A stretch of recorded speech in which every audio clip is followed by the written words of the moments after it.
Yung mga ganong klaseng tao, yung mababait na tao sa ibang tao. Hindi sila mabuti sa sarili nila. Hindi sila marunong maawa sa sarili nila. Bakit ko nasabi? Kasi ayaw nilang sumasama ang loob ng ibang tao sa kanila. Yung mga taong lumalapit sa kanila. Kasi nasanay silang tumulong eh. Kapag hindi sila nakatulong, mabigat sa kalooban nila. Pero hindi nila nalalaman, mabigat sa kalooban naming nagmamahal sa kanila, ang ginagawa nila sa sarili nila. Yun ang nakalimutan nila. Ang maganda po natin gawin is ipagdasal po sila. Lagi po silang ilaman natin sa ating mga panalangin na huwag silang pabayaan ng Diyos na panghinaan ng katawan. Bigyan sila ng maayos na lakas na resistensya, pagtibayan ng resistensya nila. Ilayo sila sa kapahamakan, ilayo sila sa mga taong mapagsamantala. Yun ang dapat natin ipagdasal sa mga taong ganyan. Lalo na at mahal natin sila. Isang pagpalang araw po sa ating lahat. Magandang umaga. Kumusta po kayo? Medyo matagal na rin po akong hindi nakagawa ng video. Dala na minsan may mga kasama po ako. Wala po kasi akong space at saka medyo maingay. Marami rin pong mga ginagawa. Nagawa po ako ng video ngayon kasi may gusto lang po akong i-share sa inyo. Bali nangyari po ito kahapon. Nung nagkausap po kami mag-asawa. Bali po tumawag po siya sa akin dahil meron po siyang gusto pong ikonsulta sa akin. Hinihingi niya po yung opinion ko sa tinawag niya. Ngayon po meron po kasi 2 tao na humihingi po sa kanya ng tulong. Bali tukol po sa pera. Para po sa panghanap buhay, tsaka meron pong isang problema, yung isa naman, 2 po kasi sila. Ngayon medyo may kalakihan po, medyo nagulat po ako dun sa sabi ko, saan mo kukunin? Kukuha daw siya sa niloloanan niya, which is dun po siya sa Grab, kasi Grab driver po ang asawa ko.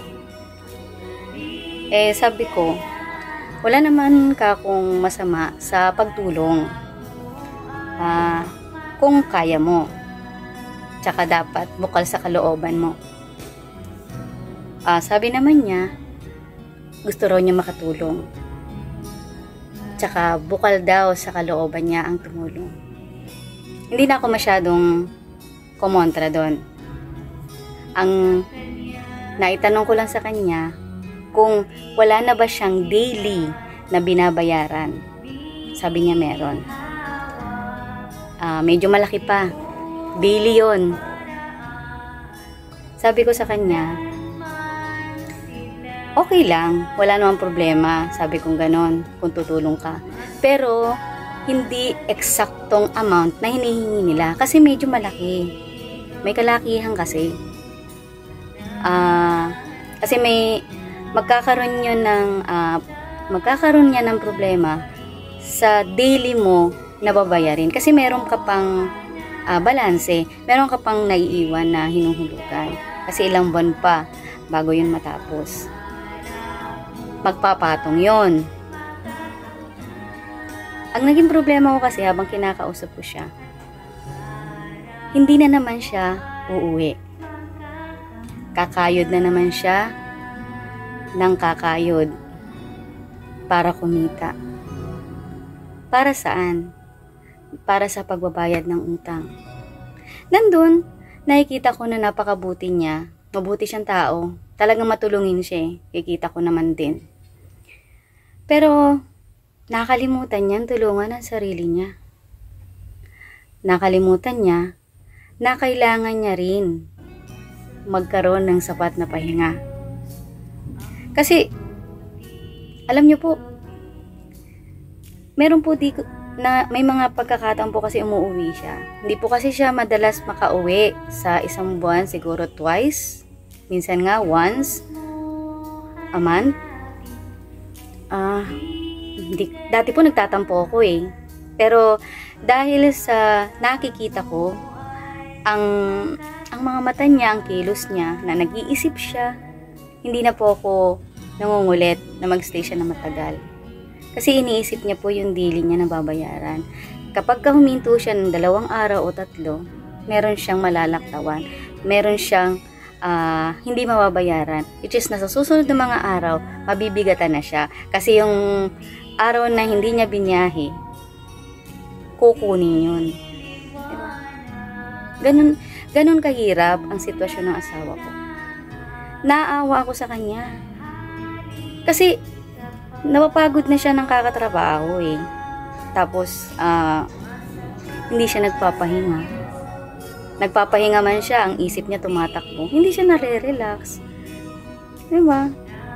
Nandun gusto mo pa siyang makasama. Gusto mo pang magstay siya ng ilang araw. Kasi madalang naman siyang umuwi.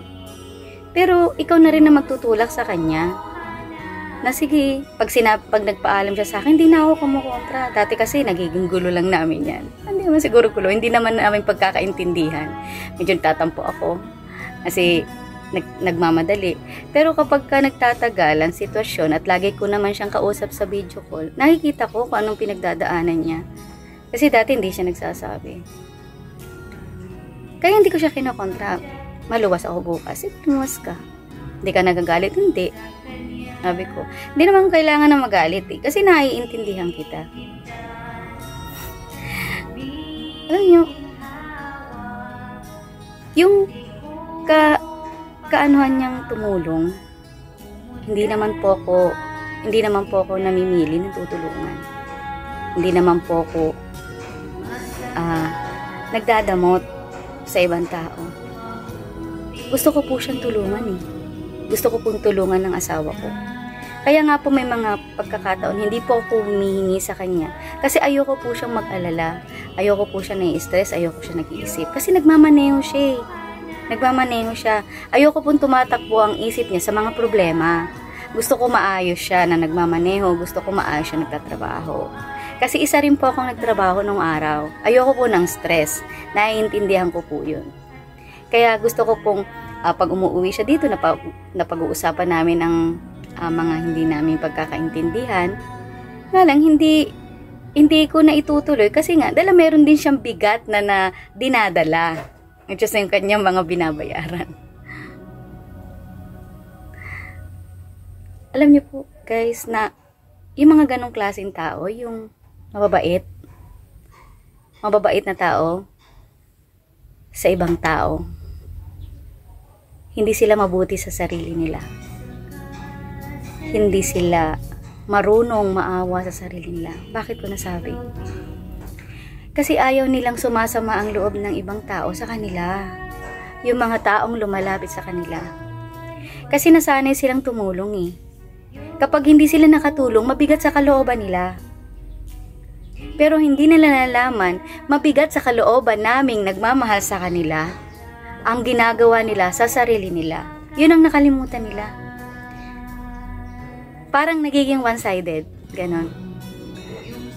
Ang intindi nila sa pakikipagkapwa, pagtulong sa kapwa, is pagtulong sa ibang tao. Pagtulong sa hindi mo kaano-ano. Ang asawa mo, kapwa-tao mo na rin. Ang anak mo, kapwa-tao mo rin. Dapat mo rin silang binibigyan ng panahon. Binibigyan mo dapat sila ng importansya rin. Naghihintay lang ang mga yan para bigyan mo ng oras. Kung ikaw, yung taong tinutukoy ko na mabuti ang kalooban, mabuti ang intensyon sa ibang tao para tumulong. Manalangin ka. Kumapit ka sa panalangin. Kumapit ka sa Diyos. Hindi dahil masama kang tao, kundi nakakalimutan mo ang sarili mo. Kumapit ka sa mga pangako niya na hindi kanya papabayaan, lumapit ka na sa kanya, tumawag ka lang sa kanya.